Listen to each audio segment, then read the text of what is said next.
Sarah sat at the edge of her bed, staring at the clock. It was 7:30 p.m. And Mark was late, again. She sighed, running a hand through her dark, shoulder-length hair. The house was quiet, too quiet, the kind of quiet that made her feel like she was drowning in it. She glanced at the wedding photo on the nightstand. It had been 15 years. But lately, it felt like a lifetime. She stood up, smoothing out her sleek black dress. It was the one she'd bought for their anniversary dinner last year. But Mark had cancelled at the last minute. Work, he'd said. Always work. She walked to the mirror, adjusting the neckline. Still got it, she whispered to herself, though the words felt hollow. The doorbell rang, snapping her out of her thoughts. She wasn't expecting anyone. When she opened the door, there he was, Alex, her new colleague. He was holding a folder, his fitted white shirt slightly wrinkled, his jeans casual but perfect. "Hey, Sarah," he said with that easy smile of his. "Sorry to drop by unannounced. But I left this file at the office. And I thought you might need it for tomorrow's meeting." She blinked, caught off guard. "Oh, thanks. You didn't have to do that." He shrugged. "No big deal. I was in the neighborhood." There was a pause, the kind that felt heavier than it should. Sarah noticed the way his eyes lingered on her. Just for a second, she felt a flicker of something she hadn't felt in a long time. "Want to come in?" she asked before she could stop herself. He hesitated, then nodded. "Sure, just for a minute." As they sat in the living room, the conversation flowed effortlessly. Alex was funny, charming, and so full of life. He talked about his travels, his dreams, and his love for photography. Sarah found herself laughing, really laughing, for the first time in months. When he finally stood to leave, she walked him to the door. "Thanks for stopping by," she said, her voice softer than she intended.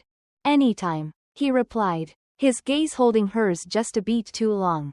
As the door closed behind him, Sarah leaned against it, her heart racing. She felt alive, and it scared her. The next day at work, Sarah couldn't stop thinking about Alex. Every time she passed his desk, she felt her pulse quicken. He'd smile at her, that same easy smile that made her stomach flip.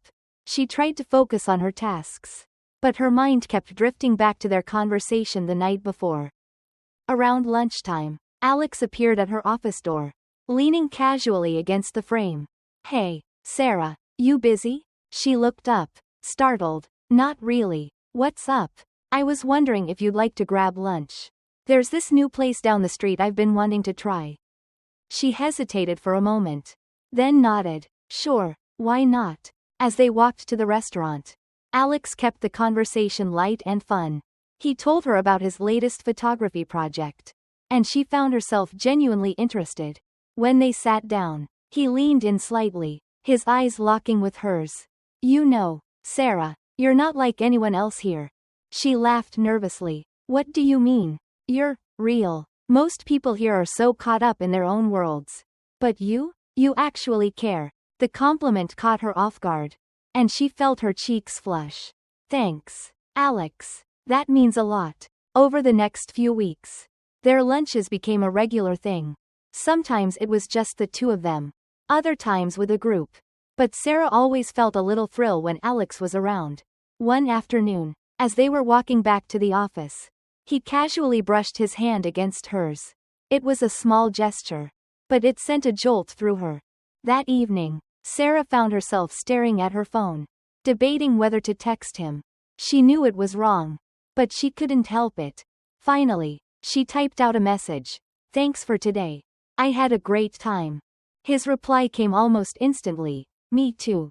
We should do it again soon."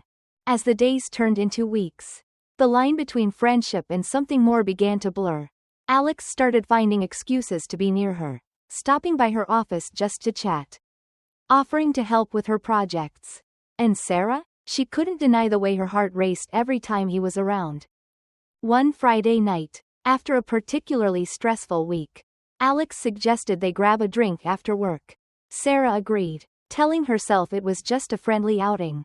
But as they sat at the bar, the atmosphere between them shifted. Alex leaned in closer, his voice low. "You know, Sarah, I've been wanting to tell you something. She felt her breath catch. What is it? I really like spending time with you. More than I should. The words hung in the air, heavy with meaning. Sarah knew she should walk away. But instead, she found herself leaning in too. Sarah knew she was playing with fire. Every stolen glance, every whispered conversation with Alex felt like a secret she couldn't keep forever. But she couldn't stop herself. The way he made her feel, alive, seen, desired, was intoxicating. One evening, as she was leaving the office, Mark called. Hey, I'm running late again. Can you grab dinner without me? She forced a smile, even though he couldn't see it. Sure, no problem. As she hung up, Alex appeared beside her. Hey, you look like you could use some company. She hesitated, then nodded. Yeah, I think I could. They ended up at a small, dimly lit cafe. The conversation flowed easily, as it always did with Alex. But tonight, there was a tension in the air. Something unspoken. When their eyes met, Sarah felt her resolve waver. Sarah, Alex said softly, reaching across the table to take her hand. I know this is complicated, but I can't pretend anymore. I have feelings for you. Her heart pounded in her chest. Alex, I don't know what to say. You don't have to say anything. Just, don't walk away. She didn't. The next few weeks were a whirlwind of stolen moments and whispered secrets. Sarah felt like she was living a double life, one with Mark, and one with Alex. But the guilt was always there, lurking in the back of her mind. One afternoon, as she was leaving Alex's apartment, she ran into a colleague from work. The woman's eyes widened in surprise. Sarah? What are you doing here? Sarah's heart stopped. Oh, just visiting a friend. The woman nodded, but Sarah could see the suspicion in her eyes. That night, Sarah couldn't sleep. She kept replaying the encounter in her mind, imagining the worst-case scenarios. What if the woman told someone? What if Mark found out? The next day at work, Sarah avoided Alex, but he cornered her in the break room. Hey, what's wrong? You've been avoiding me all day. She glanced around nervously. We need to be more careful. Alex, someone saw me leaving your place yesterday. His expression darkened. Who? Just a colleague. But, what if she tells someone? What if this gets out? Alex took her hand, his grip firm. We'll figure it out. Sarah, I'm not going to let anything come between us. But as the days passed, the fear only grew. Sarah found herself constantly looking over her shoulder, wondering if someone knew her secret. Sarah knew she couldn't keep living like this. The guilt was eating her alive, and the fear of being discovered was constant. Every time Mark looked at her, she felt like he could see right through her. One evening, as they were sitting on the couch watching TV, Mark turned to her. You've been distant lately. Is everything okay? She forced a smile. Yeah, just. Work's been stressful.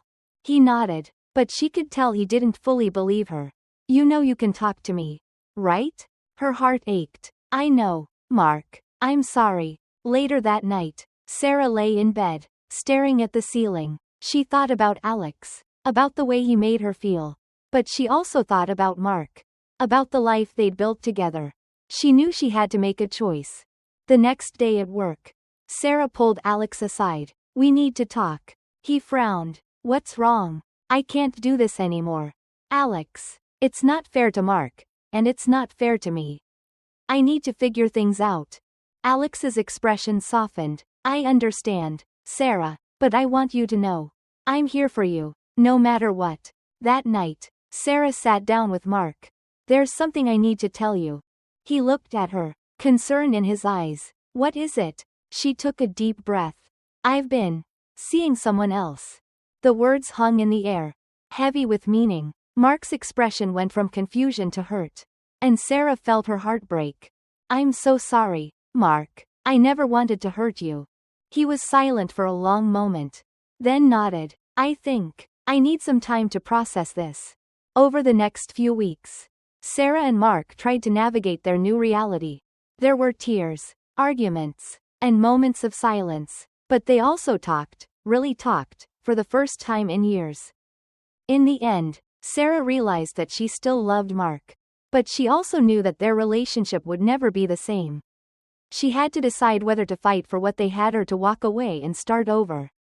Sarah's decision didn't come easily. After weeks of soul-searching, she finally sat down with Mark and Alex separately, determined to face the consequences of her choices. First, she met with Mark at their favorite park. The air was crisp, and the autumn leaves crunched under their feet as they walked in silence. Finally, Sarah spoke. "Mark, I've thought a lot about us. I know I've hurt you, and I'll never forgive myself for that. But I also realize that we've both changed. Maybe it's time we let go." Mark stopped walking and looked at her, his eyes filled with a mix of sadness and relief. "I've been thinking the same thing. I don't want to lose you, but I don't know if we can ever get back to what we had." They hugged, a bittersweet moment that marked the end of their marriage. Next, Sarah met Alex at a quiet cafe. He looked hopeful but nervous. "Sarah, I've been waiting for this. I know it's been hard, but I want to be with you. For real this time." Sarah took a deep breath. "Alex, I care about you, but I need to be honest, I'm not ready for another relationship.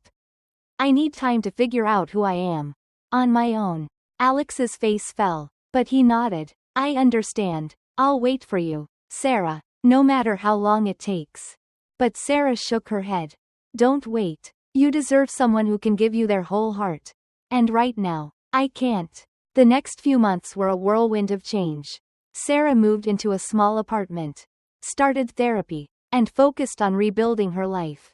She reconnected with old friends, picked up hobbies she'd abandoned, and even traveled solo for the first time. Mark, too, found a new rhythm. He started dating again, and while it was awkward at first, he eventually met someone who made him smile in a way Sarah hadn't seen in years. As for Alex, he tried to move on, but Sarah's words lingered in his mind. He threw himself into his work, but the emptiness remained. The ending was controversial because no one got the perfect resolution. Sarah didn't end up with either man. Mark found happiness with someone else, and Alex was left heartbroken. But in the end, Sarah realized that sometimes, the most important choice is choosing yourself.